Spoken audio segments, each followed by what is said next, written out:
Hello everyone. Today we talk about how to fix the app of SoulChill.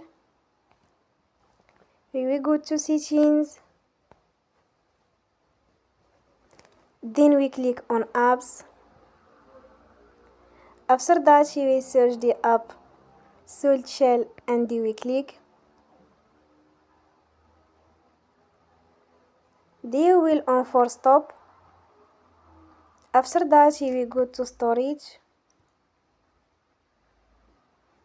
Then we click on clear cache. In the end, you will turn off your Wi-Fi and you will turn again.